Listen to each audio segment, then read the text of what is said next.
자, 잘 쳤습니까? 20페이지 보면 국어의 특질이 나오게 됩니다. 자, 국어의 특질. 그 국어의 특질은 대체적으로 이제 세 가지가 있죠. 의문상 특질, 어휘상 특질, 문법상 특질이 있다. 이렇게 얘기했는데, 대체적으로 우리가 의문상 특질 관련돼서는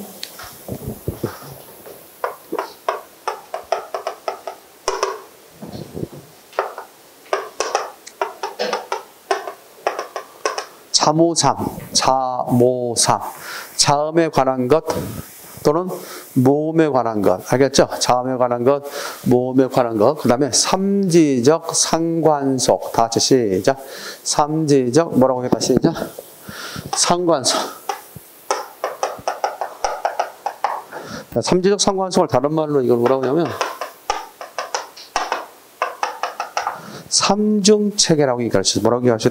삼중체계, 삼지적 상관속 또는 삼중체계라고 말할 수가 있겠습니다. 알겠습니까? 그래서 거기 보면 한번 볼까? 의문상 특질. 자음에 관한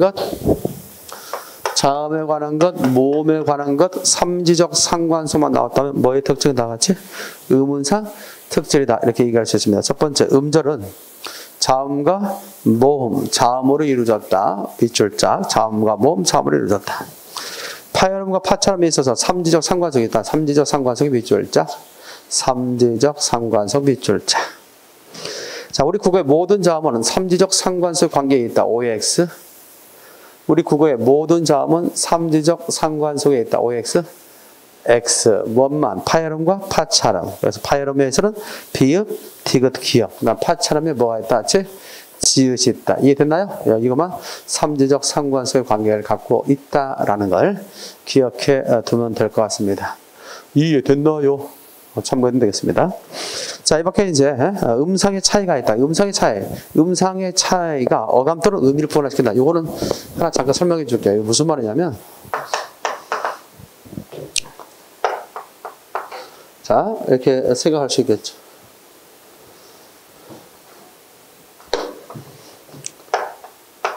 자, 불이 있어요. 불이 있고, 뿔이 있어요. 뿔이 있고, 풀이 있죠. 자, 위에 초성만 가지고 얘기한다면, 비읍은 애사소리, 쌍비읍은 된소리, 피읍은 거선소리죠. 이와 같이 애사소리, 된소리, 거선소리를 쓰냐에 따라서 뭐가 달라졌어요? 의미가 달라졌죠. 의미의 분화. 그래서 의미의 분화가 있다. 이렇게 얘기하시죠. 의미 분화. 됐나요? 또는 얘기죠. 다음과 같이. 빙빙 돌아라. 빙빙 돌아라. 핑핑 돌아라. 이렇게 할 수 있죠. 그럼 어떻게 돼요? 이거는 뭔가 좀 완전한 의미가 달라진 건 아니죠. 의미가 완전히 달라지지 않고 뭔가 느낌만 달라져요. 느낌. 그래서 어감이라고 그래. 뭐라고 얘기한다지? 어감. 그래서 어감이 분화됐다. 어감 분화. 어감 분화. 따라서 의미 분화가 있고 그다음 뭐가 있다? 시작. 어감 분화가 있다. 여기까지 이해됐어요? 그래서 만약에 시험 문제 가운데 자음 교체에 따라, 즉 애사소리, 된소리, 거선소리 교체에 따라서 의미의 분화만 있다. OX. X, 어감의 분화도 있으니까 어감 분화, 의미 분화가 있다. 그러면 이거 자음 교체인데 모음 교체도 하나 해볼까? 맛이 있어. 멋이 있어. 어때요? 완전히 모음을 교체하니까 뜻이 달라졌지? 뜻이 달라졌잖아. 근데 다음과 같이 이걸로 돼 있죠.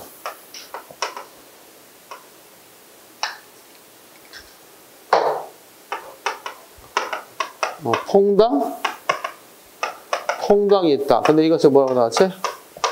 풍덩할 수 있죠. 뭘 교체하니까? 모음을 양성해서 음성으로 교체하니까 어때요? 좀 어감이 좀 달라졌죠? 좀 약간 많고 크고 아무래도 퐁당퐁당은 좀 약하게 느껴지지만 풍덩풍덩은 좀 크게 느껴지잖아요. 그래요.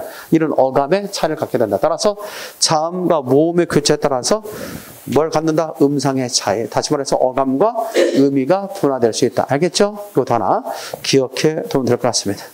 여기까지가 뭐의 특징이 나왔지? 의문상 특질이다. 그렇게 정리를 좀 해두면 될 것 같고요. 다음에 어휘상 특질. 자, 어휘상 특질 보면 국어의 어휘는 고유어, 한자어, 외래어의 삼중 체계를 갖고 있다. 맞죠? 고유어, 한자어, 외래어 등 삼중 체계를 갖고 있다는 거예요. 외래어 중 차용어, 특히 한자어가 많다라고 되지. 따라서 표준 국어 대사전 속에 수록되어 있는 단어들 가운데 순 우리말보다는 외래어, 한자어가 더 많다라고 하는 거에 기억해 두면 될 것 같습니다.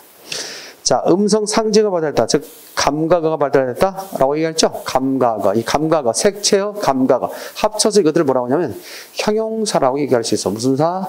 형용사. 따라서 우리 국어에는 형용사가 발달됐다. 자, 우리 국어에는 뭐가 발달됐다 하지? 형용사가 발달됐다. 이렇게 알고 있으면 되겠습니다. 자, 이 밖에 상하 관계를 중시하던 사회 구조의 영향으로 높임말이 발달했다. 일단 밑줄 자, 상하 관계가 중시되는 사회 구조. 한마디로 다른 말로 바꾸면 상하 계층 사회였죠. 그렇죠? 상하 계층 사회로서 산농공상이라는 신분 제도가 엄격했던 우리는 그런 시절을 보내왔죠. 그때 태어나지 않은 것만 좀 다행인 것 같은 생각이 들지 않나 이렇게 생각이 듭니다. 근데 뭐 요즘은 또 뭐 경제라고 하는 것 가지고도 또 계층이, 신분 계층이 또 경제적인 측면에 있어서 가진 자와 없는 자의 또 차이가 있기도 합니다만 어찌됐든 거기 어휘상의 특징 기억해 두시면 됩니다. 친족 관계를 나타내는 어휘가 발달했다가 밑줄자 혈연 관계가 중시된다. 무슨 관계? 혈연 관계. 혈연 관계가 중시되기 때문에 우리나라는 친족어가 많이 발달됐다 이렇게 이야기할 수 있겠습니다. 그래서 뭐 자주 나오는 용어는 아니지만 나중에도 여러분들 그 기출 문제 풀다 보면 또 뒤에 가서 그런 유형의 문제도 제가 제시해놨습니다. 친족어에 따라서 아버지의 누나를 뭐라고 하는가? 아버지의 누나를 뭐라고 그래요? 아버지의 누나. 고모, 뭐 고모님 또는 고모 이렇게 할 수 있잖아, 그렇지? 뭐 그런 건 문제. 그렇다면 그 형의 아내를 뭐라고 합니까? 형의 아내. 남학생들, 형의 아내. 당연히 형수님이지. 그렇지 않겠어요? 형수님. 그러면 동생의 아내를 뭐라고 합니까? 남자들. 재수씨. 이렇게 하는 거죠. 하나만 더 질문해 볼게요. 그러면 내 아내가 남편의 누나의 남편을 뭐라고 부를까요? 내 아내가 남편의 누나 남편. 누나의 남편. 그렇지. 아주버님. 시작. 아주버님이라고 해 맞다. 결혼한 사람들은 좀 더 우리가 이런 부분에 대해서 좀 알고 있는데 결혼해서 미혼인 경우에 있어서는 좀 따져봐야 되고 물어볼 기회가 없잖아요. 그래요. 그러다 보니까 좀 저기요 이렇게 할 수도 없고 알겠습니까? 어쨌든 그런 상황이 좀 당황스럽기도 한데 시험 문제 출제된 적이 있더라. 예를 들어서 이런 경우 있잖아. 내가 여자가 시집을 갔는데 남편의 여동생 시집 안 간 여동생이 있어. 뭐라고 부른다고 했어요? 그렇지. 아가씨라고 하죠. 뭐라고 얘기한다고 했지? 아가씨. 근데 이제 시집 가서 이제 내 자녀가 있어. 근데 같이 아가씨가 살아. 시집 안 간 아가씨가 나하고 같이 살아. 그랬을 때 내가 이제 밥 해놓고 그 아가씨를 밥을 먹으라고 해야 할 거 아니야. 그런 거래요. 그래서 자기 자녀에게 뭐라고 시켜야 됩니까? 시작. 개똥이가 자기 자식이야. 개똥이 뭐로? 자기 남편의 여동생, 아직 시집 안 간 여동생이 위층에 살고 있어. 개똥아 가서 누구누구 밥 먹어라 이렇게 해야 할 거 아니야. 어떻게 시켜야 할까요? 그럴 때는 이렇게 하면 안 되겠죠. 내가 부르는 말 가지고 야 개똥아 가서 아가씨 식사하시라고 하면 안 되죠. 개똥이가 부르는 말을 가지고 지칭해 줘야 되겠지. 그래서 고모 식사하시라고 해요. 아십니까? 내가 고모라고 부르진 않지만 내 자식이 고모라고 부르니까 그 자식에게는 그 자식이 부르는 말 가지고 지칭해 줘 알아들 거 아니야. 근데 뭐 이게 되겠죠. 그래서 고모 식사하시라고 해야 되나. 이런 것들이 시험 문제 출제됐다. 그래서 이제 언어 예절과 같이 포함해서 시험에 출제되는데 이제 앞으로 이제 계속 배우면서 합니다. 그러니까 같이 양동작처럼 하면 괜찮겠다는 생각 들어요. 이건 좀 약간 문제풀이는 좀 빠르잖아요. 약간 빠른데 종합반은 또 그 순서대로 이렇게 차근차근 나가는 거니까. 그래서 예습의 절차가 또 되겠어. 아마 여러분들 수업 받는 사람 가운데는 이론 같이 들어가서 같이 배우는 사람들 더러 있을 텐데 좋을 것 같다는 생각이 들어요. 자, 그래서 그 어휘상 특징. 그리고 어휘상 특징을 좀 외우는 방식을 만들어 놨죠. 그 밑에 밑줄자. 상감, 높이, 외친다. 시작. 상감, 높이, 외친다. 보입니까? 그래서 상징어가 발달됐다. 감각어가 발달됐다. 높임말이 발달됐다. 이는 그냥 높임말을 갖다 해서 상감, 높이. 좀 외울 때 좀 수학을 위해서 붙인 말이야.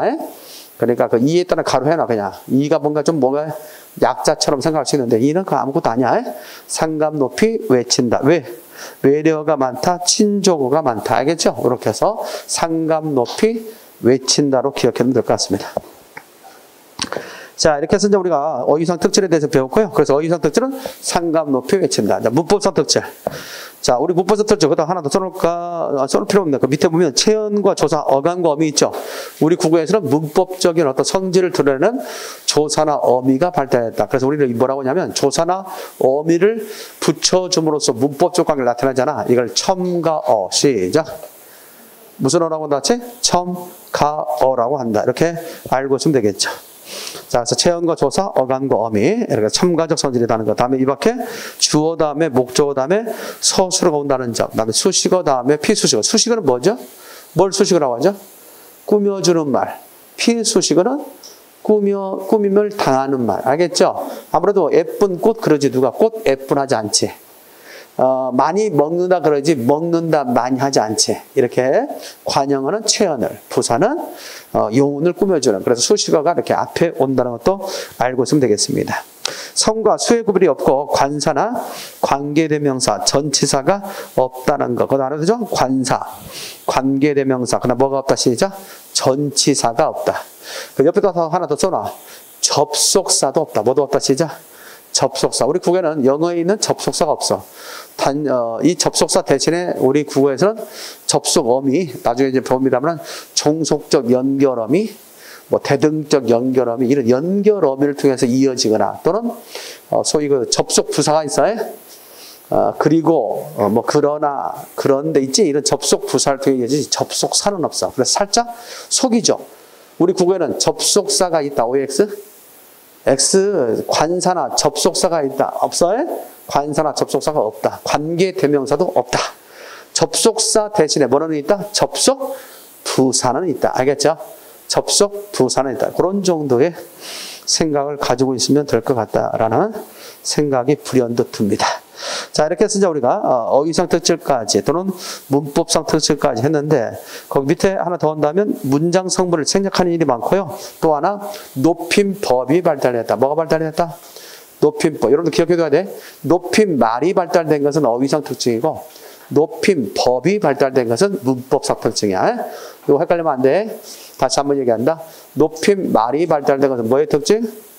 어휘상 특징. 높임법이 발달된 것은 문법상 특징. 그렇게 알고만 있으면 될 것 같아요. 자, 문제 바로 가도 되겠습니까? 21페이지 22번 문제. 자, 국어의 특징으로 가장 적절하지 않은 것은 뭐 이런 식의 문제야. 그래서 뭐 대체적으로 문문상 특징이 아니냐, 또는 어휘상 특징이 아닌 것, 문법상 특징이 아닌 것, 또 더 나가서 포괄적으로 국어의 특질이 아닌 것, 뭐 이런 식의 문제가 언급이 됩니다. 조사가 발달하여 어순에 따른 제약이 전혀 없다. 자, 여러분들 밑줄을 해놔요. 말이 글싸하잖아요. 조사가 발달하여 어순에 따른 제약이 없다. 이렇게 했는데, 조사라는 것은 뭐냐면 자리를 결정해 주는 거예요. 조사는 뭘 결정해 준다? 시작. 자리를 결정해 주는 거예요. 자리를 결정해 주는으로써 각각의 자리에 대한 제약을 둬요. 알겠습니까? 네, 자리에 대한 제약을 둔다니까, 철수가 밥을 먹었다 할 때 가라는 주격조사는 철수라는 주어를 문장의 제일 앞에 둔다라는 자리를 결정해 주는 거예요. 이해됐나요? 자, 그렇기 때문에 조사가 발달하여 어순에 따른 제약이 없는 게 아니라 조사가 발달했는데 이르는 성질이 있어요. 여러분 좀 약간 어려울 수 있는데, 하나 이 말을 내가 수업 시간에 얘기했던 것 같은데, 거기 뭐냐면 교착어라는 게 있어요. 무슨 어가 있다 같이? 그것도 써놔. 교착어라는 말. 교착어. 우리가 보통 우리 국어는 교착어이자 무슨 어라고 얘기하냐면 첨가어라고 그래요. 교착어이자 뭐라고 얘기한다 시작? 첨가어. 첨가. 교착어이자 첨가어라고 얘기할 수 있다. 이해됐습니까? 이걸 좀 기억할 필요가 있어요. 교착이라는 게 뭐냐면, 교착이라는 것은 야교교자거든. 야교교자. 야교교자. 야교교자. 악유교자. 그래서 뭐 옛날에 뭐 이렇게 좀 새 깃털 같은 걸로 이렇게 해서 뭐 공으로 해가지고 이렇게 해서 아주 풀 같은 걸 만들었던 거야. 끓여가지고. 그래서 나온 것이 악유교. 풀이야, 풀. 그걸로 대체적으로 붙을 착자가 있어. 붙을 착자. 말스 못자가 있어. 이걸 교착어라고 그래. 즉 다시 말해서 여러분들 풀로 딱 달라붙어 놨기 때문에 움직일 수 있어 없어? 없지. 한번 딱 정해지면 옴짝달싹 할 수 없는 게 교착이야. 그래서 무슨 옴짝달싹 할 수 없는, 나가지도 못하고 뒤로 물러나지 못하는 건 그대로 멈춰있는 상태. 교착 상태. 무슨 상태 시작? 각각 무슨 상태라고 한다? 교착 상태라고 하지. 그래서 교착이야, 교착. 그러면 교착은 뭐냐? 왜 교착이 생기냐면, 자, 철판 적용하면 뭐냐면, 철수가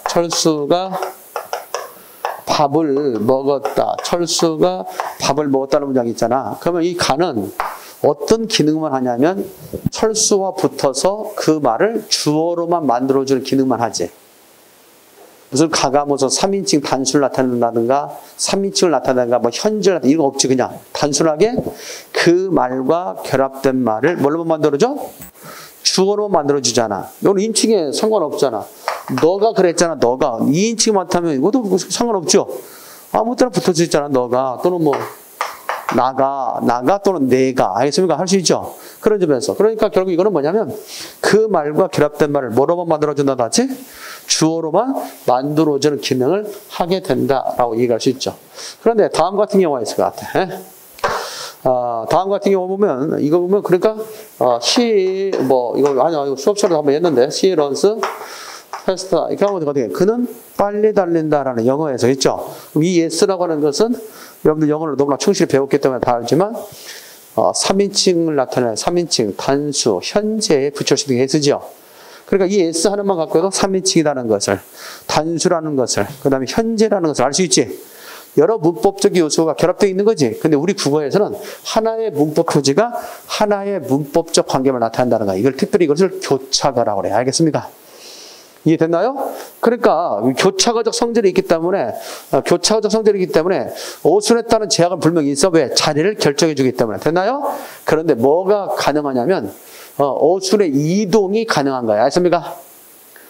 오순에 따른 제약이 전혀 없다라고 있잖아. 제약은 있어. 알겠죠? 제약은 있어. 근데 뭐가 있다는 점? 어순에 있어서 이동이 자유롭다. 어순의 이동이 좀 더 융통성이 있다라고 하는 거죠. 왜냐하면 각각의 기능이 확실하기 때문에. 자, 이걸 바꿔볼까? 밥을 철수가 먹었다 해도 어떻게 돼요? 어감만 달라질 뿐이지 그 문장이 갖고 있는 기본 의미는 똑같죠? 철수가 밥을 먹었다나 밥을 철수가 먹었다나 먹었다 철수가 밥을. 알겠습니까? 어감만 달라질 뿐이죠. 무엇을 강조해서 드러나냐만 차이가 있을 뿐이지 기본 의미는 변함없잖아. 이것들은 뭐 때문에 그러냐면 그 조사가 갖는 기능이 확실하기 때문에. 알겠지? 그래서 그 기호와 그 기능이 1대1로 확실하기 때문에 자리를 갖다 바꾸더라도 문장의 의미가 달라지지 않는다. 즉 문형이 달라지지 않는다. 알겠지? 영어 같은 경우는 자칫 서술을 갖다가 이렇게 앞에 빼게 되면 동사 이렇게 빼게 되면 어떻게 돼? 의문문이 될 수 있죠. 그렇잖아. 어순이 바뀌면 의문문이 될 수 있잖아. 근데 우리 국어는 그렇지 않다라는 것을 보여주고 있는 거죠. 그래서 거기 좀 많이 좀 어려웠습니다만은 조사가 발달하여 어순에 따른 제약이 전혀 없다. 이게 틀려요. 그 조사는 자리를 결정해주는 격조사가 있단 말이에요. 이게 바로 주격조사, 목적조사 자리를 결정해줘. 그래서 어순에 따른 제약이 전혀 없는 게 아니야. 제약이 있는 거야. 다만 교차가적 성질 때문에 어순을 갖다 바꿀 수 있다는 거지. 알겠습니까? 밥을 철수가 먹었다 이런 식으로. 자, 그래서 12분에 몇 번에 닿지? 거기 좀 말이 좀 잘못돼서 그런 것 같은데요. 어휘의 정리는 고유 한자 외로 보면 되면 친족어나 의성어, 의태어가 발달해 있다라고 돼 있죠. 거기 12번에 있어 답이 잘못 혹시 2번으로 돼 있나? 그 밑에 1번으로 돼 있어요? 1번. 그래서 1번을 해야 됩니다. 알겠습니까? 나는 지금 새로 나온 교재가 아니라 옛날 교재 그랬더니 답이 2번으로 돼 있어서 잘못된 거라고 고쳐주려고 했는데 여러분 1번으로 돼 있죠? 확실히? 고쳐 나왔을 거예요. 자, 10번의 답은 1번이었습니다. 다음 중에는 파열음, 애서소리, 된소리, 거서소리, 사망한 때를 보인다. 맞습니까? 그렇죠. 그 다음에 공소설 표현하는 다양한, 이 공소성이라는 것은 일종의 높임법의 범주 안에 들어가는 거야. 높임법 안에 범주의 공손법. 그래서 맞다라고 얘기할 수 있습니다. 먼저 나왔으니까 13번 문제 한번 더 풀어볼까? 국어의 특성으로 옳지 않은 것은. 국어는 아름다운 고향같이 수식어와 피수식어 앞에 보는 것이 보통 특징이다. OX. 맞죠? 그렇죠. 그럼 됐고. 그 다음에 일반적으로 국어의 단모음, 이에, 아, 오, 이 10개가 인정되고 있다. 맞습니다. 자, 이제 우리가 이런 반에서 배웠던 것처럼 단모음이라는 것과 이중모음이 있죠. 나중에 의문체계에서 다시 한번 배우겠지만, 단모음은 발음할 때 혀의 위치나 입 모양이 변하지 않는 것을 단모음.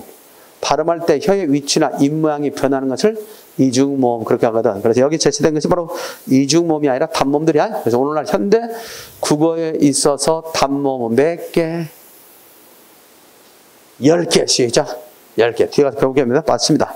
조사와 어미가 발달해. 굴절어. 안 배우고 나왔죠? 굴절어. 우리 국어는 굴절어가 아니라 뭐라고 했지? 조사나 어미를 갖다 붙여줌으로써 문법적 관계를 나타내기 때문에 첨가어. 시작. 첨가어. 첨가어적 특성을 보인다 그래야지 굴절어적 특성을 보인다면 틀려요. 이 굴절어는 어형의 변화를 통해서 문법적 관계를 나타내는 것을 굴절어라고 그래요. 여러분들 영어 있지, 영어. 영어 같은 거, 프랑스 같은 거 있잖아. 영어, 불어. 이런 것들은 굴절어라고 그래, 굴절어. 어형의 변화를 통해서 아예 문법적 관계를 나타내죠. 우리는 먹다의 과거를 만들려면 어떻게 돼요? 먹다의 과거를 만들려면 과거 시제 어미를 넣으면 되지. 첨가시키면 되지. 먹었다 이렇게. 아 그러잖아. 가다를 과거로 만들려면 어떻게 하면 되겠어? 갔다 과거 시제 어미를 넣어주면 되잖아. 근데 영어에서는 고우의 과거는 뭐에 닿지? 웬트지. 어때? 어형을 변화시켜버리잖아. 그래서 어형의 변화를 통해서 문법적 관계를 달리하는 거지. 이해됐나요? 어느 것이 더 외우기 쉬워? 우리나라 거야? 영어야? 우리는 동일한 요소를 가지고 동일한 문법적 기능을 갖고 있는 것을 이런 하나 정해놓고 알겠지? 다 붙여주면 되잖아 이렇게 하면 과거가 되는 거야? 뭐 이런 식으로 알겠습니까? 응. 자 그런데 영어는 그렇지 않잖아. 하나가 다를 외우면 그것에 또 변화된 것까지 다 외우고 있어야 돼. 그런 점에서 보면 오히려 우리 국어가 상당히 더 효율적이 아니냐 이런 생각을 해봅니다. 자 이렇게 해서 알아보면 되겠고요. 그래서 우리가 특히 국어의 특징 부분을 시험에 잘 나왔기 때문에 좀 외우는 데 있어서 좀 도움이 되려고 여러분 교재 22페이지 22페이지 봐봐. 22페이지 보면 암기 도움이 쭉 나오죠. 우리가 가끔 수업 시간에 이렇게 압축 도움이라고 해서 압축 두 문자 해서 이겨주고 있죠. 그래서 책을 가지고 공부한 내용을 책을 통해서 복습하려면 그만큼 시간이 많이 오래 걸릴 수밖에 없어요. 그래서 이런 압축 문자를 통해서 그 문자를 통해 연상하는 것을 통해서 공부하게 되면 그만큼 복습 시간을 줄일 수 있다. 그래서 최초로 시도한 것이 바로 이 암기 도움이었어요. 알겠어요? 근데 이것에 대한 어떤 의미와 가치를 아는 사람들은 좋은데 모르는 사람들은 뭐야? 내 수업을 또 안 배운 사람들은 이게 뭐야 도대체? 오히려 뭐 외래어처럼 느껴질 수도 있겠다라는 생각이 들어요. 자, 그래서 우리가 언어의 일반성과 기능미 했을 때 자사역분 개축, 감사표 비정 있죠? 몇 줄짝 자사역분 개축, 감사표. 자 하면 뭐예요, 다 같이? 자의성, 사회성, 역사성, 분절성, 개방성, 추상성 이런 식으로 그러니까 이런 말들이 떠올라야 자의성이 무엇인가가 이제 머릿속에 그려질 수 있는 거죠. 이해됐나요? 그런 점에서 우리 기억되겠고요. 자, 감사표 미정할 때 감은 뭐였지? 감화적기는 그러죠. 대단합니다. 사교적기는 표현적기는 미학적기는 정보 전달적기는 있죠? 그거. 자, 그 밑에 봐봐. 제일 2번. 국어 이해 및 특질 압축 두 문자. 거기 보면 국공연포 고유와 자모삼 상감 높이 외친다. 문첨주 수습이 높다. 있었어요. 밑줄자.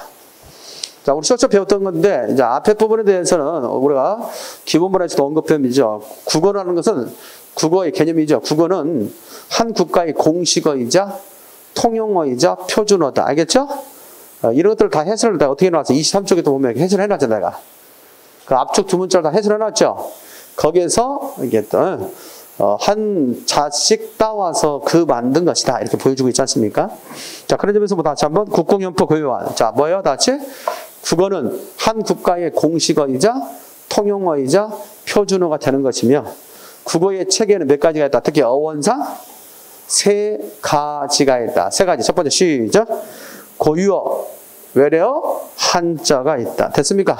그리고 우리 국어의 의문상 특징에는 자음에 관한 것, 모음에 관한 것, 삼지적, 상관속. 그래서 자모삼 나와 있죠. 그렇게 알아두는 것도 중요하고요. 그 다음에 어휘상 특징에는 상감 높이 외친다. 있으십니까? 그래서 상징어에 대한 것, 감각어에 대한 것, 높임말, 그 다음에 외래어와 친족어가 많다고 하는 거예요. 문법상 특징에는 첨가어, 우리 거는 조사와 어미가 발달된 첨가라는 점. 주어 다음에 서술어가 온다는 점. 수식어 다음에 수식어 온다는 점. 다음에 높임법이 발달됐다. 단어 형성법이 발달. 알겠죠? 이게 기본 골격이야. 이 정도로 이제 외워두면 이해하는 데 상당히 도움이 될 거다라고 생각하고요. 23쪽에 보면 어휘의 양상 있었지. 아까 순화 있지. 순화와 관련해서 보면 순정미 나옵니까? 순화에는 정화와 뭐가 있다? 미화가 있고, 정화는 외래어를 우리말로 고치는 것이고요. 미화에는 어려운 말을 쉬운 말로, 알겠지? 비속어를 표준어로 바뀌는 것이다. 내 말 이해됐나요? 그런 것들을 갖다가 이렇게 순정미, 어시, 왜곡 이렇게 해놓은 거다. 이렇게 생각하면 되겠고, 뭐 그 뒤에 보면 방지사 있지. 방지사는 것은 방언에는 지역적 방언과 사회적 방언이 있다. 그렇게 하기 위해서 방지사 해놓은 거야. 이해됐나요? 방지사. 그렇게만 알고 있으면 될 것 같다. 가까이만 알고 돼. 넘어가서 합시다. 자, 복습하기 쉽겠죠? 그럼 압축 두미를 통해서 여러분들 연상하면 쉽게 내용을 이해하는 데 도움이 될 거다. 그렇게 생각됩니다. 자, 24쪽으로 좀 넘어가도록 하겠습니다. 하여튼 그 기출문제는 여러분들 보고자 하는 시험에 있어서의 그런 어떤 그 방향성을 정확히 알 수 있는 지름길이 되는 겁니다. 그래서 기출문제만 풀 수 있는 능력이 된다면 여러분들 충분히 공무원 시험에서 해결될 수 있는 능력이 될 거다라고 생각이 돼요. 무슨 말 알겠죠? 되게 실강 여러분들에게 좀 더 도움을 좀 줄 수 있는 기회가 될까 싶어갖고, 이제 오늘은 준비가 안 됐습니다만은, 다음 주부터라도 본 교재 중심으로 수업을 진행하는데, 여러분들 별도로 좀 문제를 풀 수 있는 또 시간을 좀, 여러분들 과제로서 주려고 하십니까? 무슨 말 알겠죠? 과제라서, 그동안에, 물론 여기 안에도 들어있습니다만은, 기출문제를 좀 모아서 알겠죠? 모아서 여러분들에게 한 뭐 25문제, 30문제, 30문제 줘가지고 좀 풀 수 있는, 과제로 좀 풀 수 있고, 해설 정답을 저 여러분들 또 제공해 줄 테니까. 알겠습니까? 욕심 같은 말이지, 막 문제풀이만이 좀 많아가지고 막 계속 해왔다면 괜찮은데, 사실 뭐 지문부터 이렇게 문제풀이가 많이 시작되는 거니까, 그런 점에서 좀 약간 한계성은 분명히 있을 수 있다. 그 한계성을 어떻게 하면 좀 극복할 수 있을까? 어차피 주어진 시간은 3시간인데, 3시간 이외의 시간에 여러분들이 좀 부담스럽더라도 어차피 올해 합격을 목표로 하고 나가는 차원이라면 좀 부담되더라도 그것을 감내해 나가는 것이, 알겠지? 좋지 않겠냐 이런 생각이 들어서 여러분들은 이 책 중심으로 억울하게 나가지 못하는데 또 다른 데에서는 또 그런 어떤 문제를 좀 더 기출문제를 좀 보고 있는 상황이 돼서 어차피 준비된 자료니까 여러분들에게 매주 좀 더 제공할 테니까, 알겠어요? 좀 풀어갈 수 있도록 그렇게 좀 했으면 좋겠다는 생각이 들어요. 자, 24페이지. 자, 의문론입니다. 자, 의문의 체계와 뭐가 있어야 지 변동이 있죠. 의문의 체계, 그 표현은 반드시 외워야 돼. 외운다. 그래서 이제 우리 수업 시간에 많이 외우는 방식을 좀 알려줬습니다. 그래서 그것도 역시 이제 우리가 보면 나와 있는데, 거기 일단 첫 번째 자음이 있죠. 자음은 장애음이라고 그래요. 무슨 음 나왔지? 장애입니다. 허파에서 나온 공기가 입안을 통과할 때 장애를 받고 나온다 해서 장애음이라고 하죠. 거기서 이제 조음 위치에 따라서, 조음 방법에 따라서, 소리의 성질에 따라서 자음을 분류해놨죠. 특히 조음 방법에 따라 시작. 두 입술 소리 있지? 그 위에다 써놔. 양수음. 시작. 양수음. 뭐 알고 있는 사람은 괜찮겠지만 혹시 모른다면 써놓는 것도 중요하다. 양수음. 그 다음에 윗잇몸, 혀끝 소리 있죠? 이것을 뭐라고 하냐면 치조음. 치조음이다. 그 다음에 경구개. 그 다음에 연구개, 그 다음에 목청소리, 후음이다. 있습니까? 이런 식으로 해서 소리내는 자리에 따라서 양치, 경연후. 시작. 양치, 경연후. 양수음, 치조음, 견구개, 연구개, 후음이다. 여기까지 이해돼서요? 그렇게 하면 되겠고, 소리내는 방법에 따라서 이제 뭐냐면 그 밑에도 제가 제시를 해놨습니다만은, 거기 그 조음 위치에 따른 분류, 조음 방법에 따른 자음에 분류해서 그 설명해놨죠. 그 설명까지도 다 아울러서 머릿속에 기억해둬야 되는데, 그 밑에 보면 파열음, 폐에서 나온 공기를 막았다 내는 소리죠. 막았다 터치며 내는 소리를 파열음. 또 다른 사람들은 이것을 뭐라고 하냐면 폐쇄음이라고 해요. 무슨 음이라고 한다? 폐쇄음. 그래서 파열음이라고 하기도 하고 폐쇄음이라고 말하기도 합니다. 폐쇄음, 파열음. 자, 폐에서 나오는 공기를 막았다 떼며 서서히 터뜨리면서 마찰시켜내는 소리. 그래서 처음에는 파열음으로 나다가 끝에 가서는 마찰음으로 끝나는 것이 있어. 이걸 파찰음이라고 그래. 따라서 파찰음은 파열음과 마찰음이 합쳐진 말이야. 알겠어요? 파열음과 마찰음이 합쳐진 게 뭐다 같이? 파찰음이다. 여기까지 이해됐나요? 아, 좋습니다. 아, 너무 이거 수업에 집중 잘하고 있는 것 같아요. 오늘 여러분들 대부분 다 오전 수업 받았죠?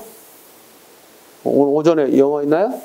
그러니까 이렇게 수업 받고 이 시간에 또 남아서 내가 뭐 하고 다른 학원에 가면 월요일 날 수업하는 학원이 있거든. 월요일 날 수업하는 학원 가면 그 학원도 마찬가지.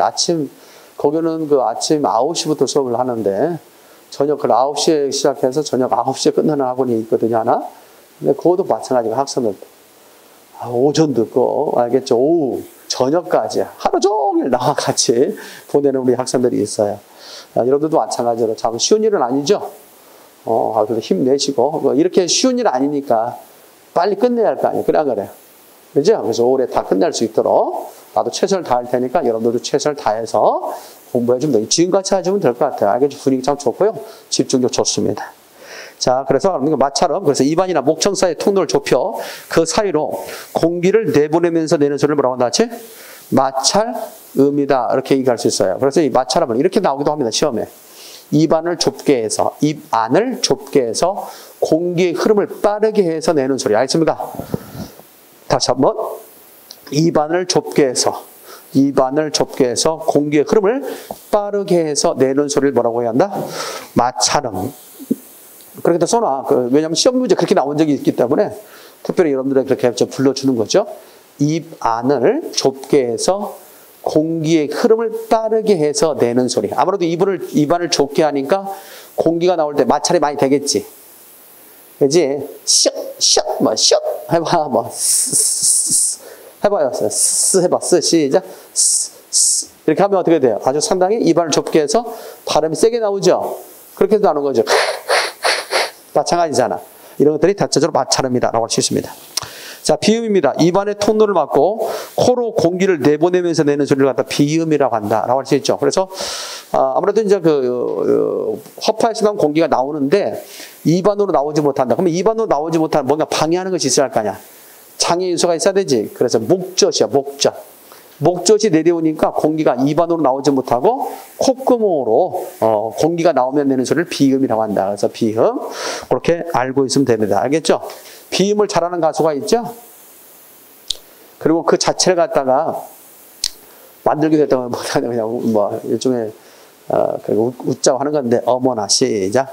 어머나. 그래서 이응, 미음, 니은이 비음이다. 어머나. 됐습니까? 그렇게 알면 되겠다. 유음. 혀끝을 잇몸에 가볍게 대었다가 떼거나 잇몸에 댄 채 공기를 그 양옆으로 흘려내는 소리 있잖아요.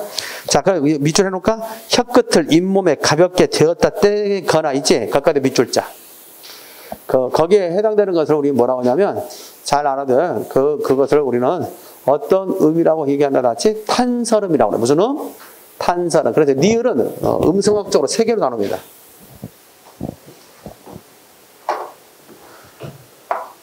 리을은 음성학적으로 세 개로 나누는데 하나 뭐냐면 탄설음이 있어. 탄설음이 있고 그 다음에 설전음이 있고 마지막에 설축음이라는 게 있어서 탄설음, 설전음, 그 다음 뭐가 다시 시작?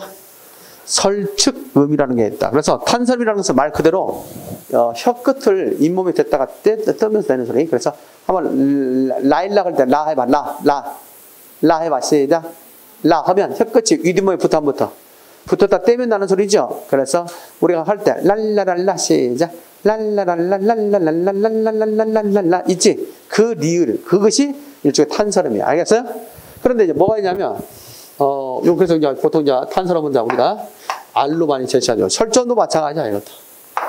설전도 이제 알로 표현하는데 이거는 혀 구르는 소리.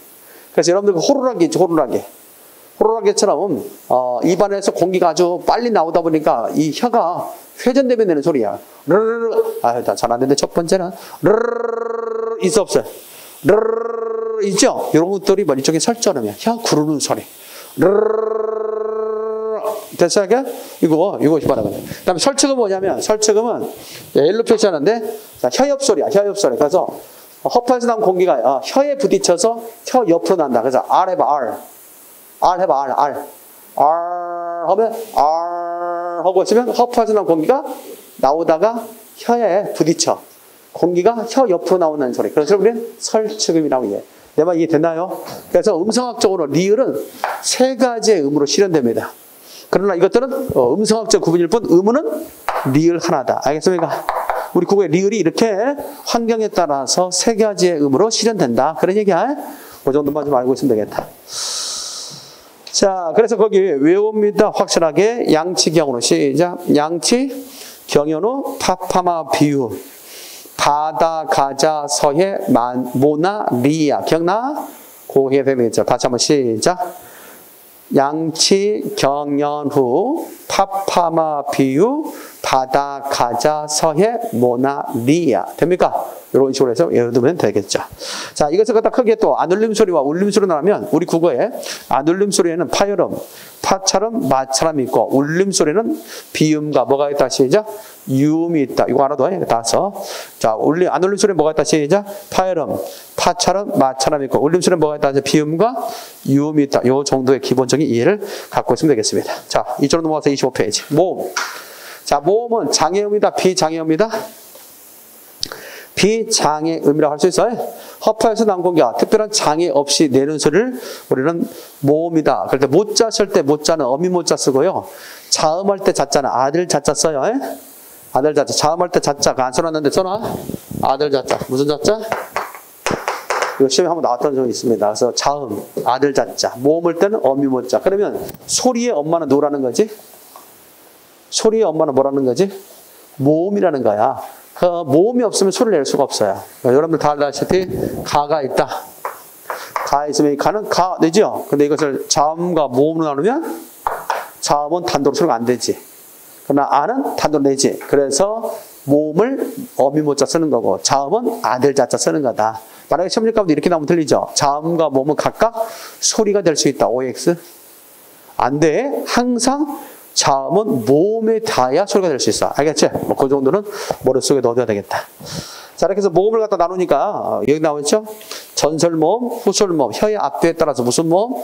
전설과 후솔로 나누고 혀의 높낮이에 따라서 다 같이 시작.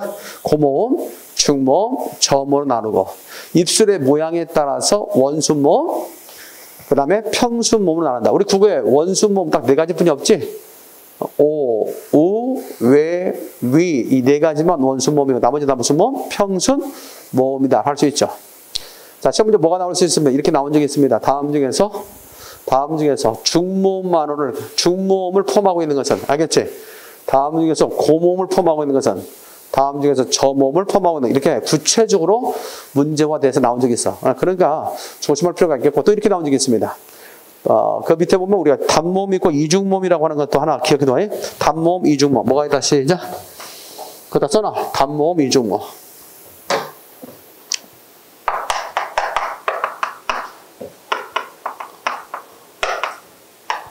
자, 단모음 있고 그 다음에 이중모음이 있다. 단모음이란 게 뭐냐? 혀의 위치나 입모양. 자, 단모음은 뭐냐면 혀의 위치나 입모양이 변하지 않는 것. 혀의 위치나 입모양이 변하지 않는 것을 단모음이라고 그래. 근데 혀의 위치나 입모양이 변한다 그러면 이중모음이다 라고 얘기할 수 있습니다. 그래서 우리 국어에 단모음과 이중모음이 있는데 혀의 위치나 입모양의 변화, 여부를 가지고 나누는 것이다. 다시 한번 정리합니다. 혀의 위치나 입모양이 변한다, 변하지 않는다? 변하지 않는 걸 단모음. 그래서 우리가 한번 해볼까 이거? 아 해봐 시작.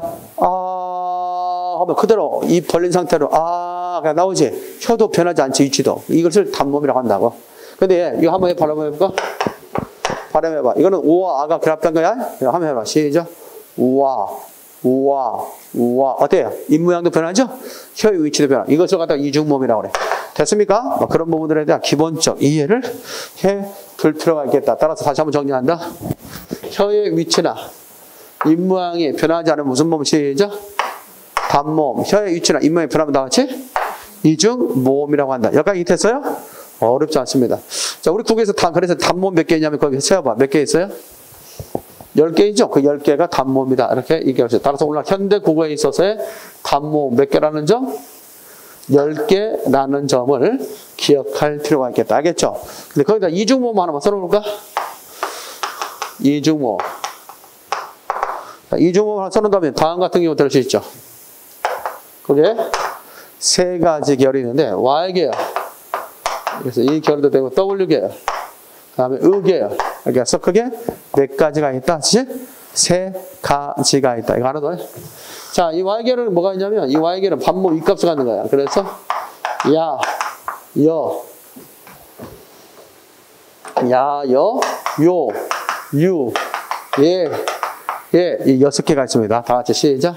야, 여, 요, 유, 예. 몇 가지 다 같이? 6개. W계열은 오나 우계열입니다. 오나 우계열로서 와, 왜, 왜 있죠? 몇 개입니까? 4개가 있습니다. 의계열은 딱 하나뿐이 없어. 의계열. 의죠? 하는 게. 있지? 이거 하나. 그래서 전체 이중모음 몇 개? 11개. 아까 단모음 몇 개? 10개. 합쳐 몇 개? 21개. 자음 몇 개? 앞에 그 자음 책에도 나와 있는 걸 세어보면 쭉 세어봐. 여러분 교재. 이 4페이지에 있는 자음 나와 있는 거 있잖아. 전체 합쳐서 나오면 답을 말할까? 19개. 몇 개? 19개. 19개야. 그렇다면 우리 국어에 있어서 자음과 모음 총 몇 개? 40개. 40 의문체를 갖고 있다. 알겠죠? 오늘 우리 현대국어에서의 자음과 모음의 줄 총 몇 개? 40 의문체계다. 이렇게 알고 있고. 그 중에 자음 19개, 단모음 몇 개? 10개. 이중모음 몇 개? 11개라는 거. 그렇게 해서 좀 알고 있는 것도 중요하겠습니다. 자, 그래서 외울 때 어떻게 외우라고 하냐? 그 외우는 방법 있겠죠? 키읔은 세뇌거봉애사. 밑줄자. 키읔은 세뇌거봉애사. 앞에서 외웠던 것은 받아가자, 서예. 내가 마누라라고 했는데, 마누라는 말이 좀 어감이 좋지 않다고 해서 바꾼 거야. 모나리아. 시작. 아까 우리 교재 24페이지 보면 그 밑에 외우는 방법 해놨잖아. 받아가자, 서예. 마누라 했는데, 마누라를 모나리아. 알겠죠? 그런 식으로 해주는 것도 좋을 것 같다라는 생각이 들고, 그 다음 모음과 관련돼서는 아까 얘기했다시피 키읔은 세뇌거봉. 됐습니까? 그 정도로. 오늘 현대국어에서 하나 기억해둬요. 현대국어. 오늘날 현대국어에서 우리 국어의 의문은 우리 국어의 의문이야? 현대국어의 의문은 몇 가지가 있다면 자, 모, 길억. 자모, 길억. 자음, 모음, 길이, 억양. 오늘 현대국어에서 의문으로서 기능하는 거예요. 의문이 뭐냐? 의문은 다 알다시피 최소, 의미, 변별, 최소, 의미, 변별, 소리 단위. 자, 최소, 의미, 변별, 소리 단위가 뭐다 같이? 의문인데 오늘 우리 현대국어에서 이와 같은 의문으로서 기능하는 것은 몇 가지가 있다? 4가지가 있다. 4가지 대봐 시작. 자모, 길어, 자음, 모음, 소리의 길이, 그 다음에 억양 같은 것이 있다. 됐나요? 실제적으로 이제 우리가 학교에서 배우는 것은 이게 3가지. 소리의 길이까지 포함해서 소리의 길고. 잘 봐봐. 칠판 좀 해볼까? 자, 이런 내용이 있을 수 있잖아요. 자, 여기서 다 배우는 건데. 밤 있죠, 밤. 밤에 대해서 감이 됐어. 이거는 소리가 달라졌죠? 뭐 때문에 달라졌죠? 비읍을 기역으로 교체하니까 달라졌지? 소리가 달라지면 뜻도 달라졌잖아. 그러니까 뜻을 변별할 수 있지. 뭐가? 비읍을 기역이니까, 비읍과 기역은 자음이니까 자음 교체에 따라서 의미를 변별할 수 있죠? 그러면서 자음도 의문으로서 기능한다라는 것이겠죠. 두 번째입니다. 밤을 그래서 자, 뭘 교체했어 이번에는? 모음알을 오로 교체하니까 소리가 달라졌지?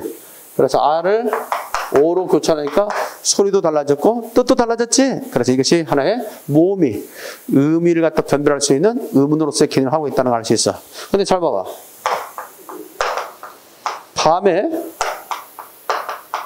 밤을 먹었다. 밤을 먹었다. 이렇게 할 때는 어떻게 이 밤은 자음과 모음을 가지고는 뜻을 변별할 수 없지. 똑같잖아. 지금 자음, 모음, 자음 이게 똑같잖아. 그러면 또 다른 장치가 필요했겠지. 그래서 나온 것이 소리의 길이다. 따라서 앞에 밤은 까만 밤이지만 뒤에 밤은 먹는 밤이란 말이야. 그래서 먹는 밤을 길게 냅니다. 밤에 밤 먹었다. 알겠지? 이렇게 소리의 길을 통해서 단어의 뜻을 변별할 수 있다. 그런 얘기야. 됐나요? 그래서 오늘날 현대 국어에서는 이와 같이 의문으로서 작동하는 거. 의문이 뭐냐? 의미를 변별할 수 있는 최소 단위에 의미를 변별할 수 있는 최소 단위가 의문인데 그 의문으로서 기능하는 게 몇 가지가 있다? 우리 현대 국어에서 4가지가 있다. 자음, 모음, 길이, 억양이 있는데 억양은 문장 속에서 또는 언어적인 어떤 상황 속에서 이루어지기 때문에 실제 시험에 잘 안 나와. 알겠지? 몇 가지만 기억해도 3가지 기억하되 다만 이런 경우도 있죠.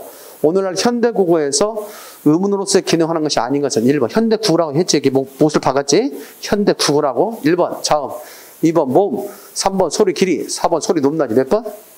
소리 높낮이는 안 배웠잖아. 그렇기 때문에 그런 태에서 나올 수 있겠고 좀 흐트러진다면 이렇게 나올 수 있겠죠. 다음 중 현대 국어에 있어서 의문의 기능이 아닌 것은 1번 자음, 2번 소리의 길이, 3번 억양, 4번 소리의 높낮이. 시작. 높낮이. 알겠지? 그때는 억양까지 넣어서 생각해 주라고. 됐나요? 똑같은 말이라도 우리가 먹어, 어서 먹어. 그럼 명령적 의미가 될 수 있지만 밥 먹어, 밥 먹어. 그러면 확인도 될 수 있지. 밥 먹어. 이렇게 울리면 또 의문문도 될 수 있지. 이런 식으로 해서 각각의 억양에 따라서 문형이 달라질 수 있다는 점. 정리됐나요? 그런 점에서 억양도 의미 변별의 기능을 갖고 있다. 이렇게 보는 거죠. 그거까지만 알고 있으면 되겠습니다. 자, 문제 한번 가볼까요, 이제? 문제 가기 전에 그 밑에 하나 암기법 하나 보고 가자. 눈 내리는 날에 발을 치고 밤을 구워 먹으면서 동생과 말을 하며 나를 쟀더니 병에 걸렸다. 있어 없어? 밑줄자. 뭐 여기에 있는 단어만 나오는 건 아니지만 대체적으로 여기에 있는 단어들이 동음이에요. 예컨대 보면 눈 있지. 하늘에서 내리는 눈은 길다 이거지. 그죠? 사람 눈은 짧고. 그다음에 발. 치는 발은 길지만 사람 발은 짧다는 얘기야. 그런 얘기고. 그다음에 밤. 먹는 밤은 길지만 까만 밤은 짧다는 얘기야. 밤. 그다음에 사람이 하는 말은 길지만 타는 말은 짧다는 얘기지. 이해됐죠? 그런 것들. 그다음 병. 병 있지, 병. 병 났다 할 때 병 있지. 그 병과 유리병을 때 병이 있죠? 그때 병은 짧다는 건. 됐습니까? 그래서 이런 것들을 좀 더 구별하기 쉽게 하기 위해서 암기법을 만들어 놓은 거지. 같이 한번 읽고만 가자. 시작. 눈 내리는 날에 발을 치고 밤을 구워 먹으면서 동생과 말을 하며 나를 챘더니 병에 걸렸다. 알겠죠? 이렇게 스토리식으로 알고 있으면 좀 더 쉽지 않겠는가라는 생각이 듭니다. 자, 뭐 그 정도에서 이제 우리가 좀 확인할 수 있을 것 같다라는 생각이 들어요. 일단 여러분들이 이 의문의 체계는 상당히 중요한 내용이거든. 그렇기 때문에 잠깐 쉬었다 할 테니까 이 의문 체계를 내 머릿속에 완전히 숙지해 놓기 바랍니다. 알겠어요? 그래야 뒤에 그 기출 문제를 좀 해결할 수 있을 테니까. 알겠죠?